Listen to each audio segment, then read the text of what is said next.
மைவி3 உறுப்பினர்களுக்கு வணக்கம். உறுப்பினர்கள் எல்லோருமே ஏற்கனவே பல சிக்கல்களையும் ரொம்ப துயரத்திலையும் கஷ்டப்பட்டுக்கிட்டு இருக்கிறாங்க.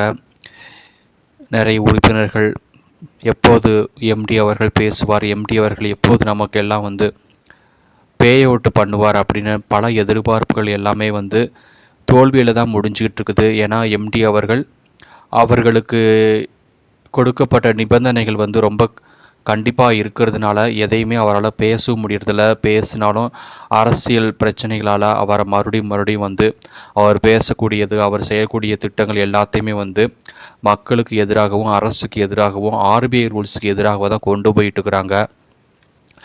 அதனால் அவர் சீக்கிரமாகவே எதையுமே மக்கள்கிட்டையும் சரி மேலும் சோசியல் மீடியாலையும் பேச முடிகிறது கிடையாது. ஏன்னா ஏற்கனவே ப்ளே ஸ்டோர்லேருந்து இன்னும் அவருக்கு அனுமதி கொடுக்காததுனால அப்ளிகேஷன்ஸ் மூலமாகவும் மக்களுக்கு எதுவும் பேச முடியாது, எந்த உத்தரவாதத்தையும் இனிமேல் கொடுக்க முடியாத நிலைமையில தான் இருக்கிறாரு.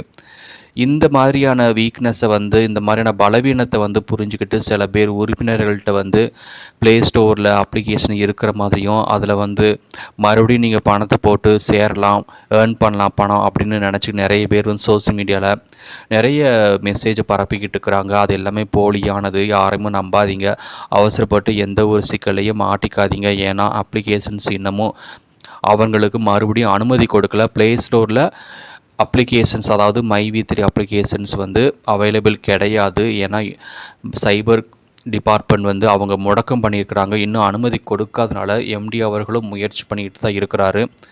இன்னும் ஆர்பிஐ ரூல்ஸ் படி நீதிமன்ற என்னைக்கு நீதிமன்ற உத்தரவு கொடுக்குதோ அன்னைக்கு தான் சைபர் டிபார்ட்மெண்ட் அவங்களுக்கு அனுமதி கொடுப்பாங்க. அது வரைக்கும் நம்ம பொறுத்து தான் இருக்கணும்.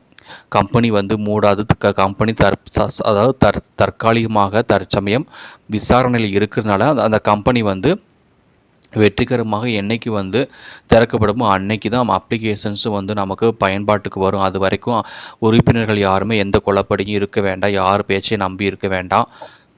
ஏன்னா இன்றைக்கி சில பேர் என்ன கேட்டிருக்காங்கன்னா ப்ளே ஸ்டோரில் மைவி3 அப்ளிகேஷன்ஸ் இருக்குது அப்படின்னு சொல்லிக்கிறாங்க. அந்த மாதிரி எந்த ஒரு இதுவுமே கிடையாது. யாரும் எதை பற்றியும் நம்பி ஏமாற வேண்டாங்கிறத நாங்கள் உங்களுக்கு சொல்லிக்கிறோம்.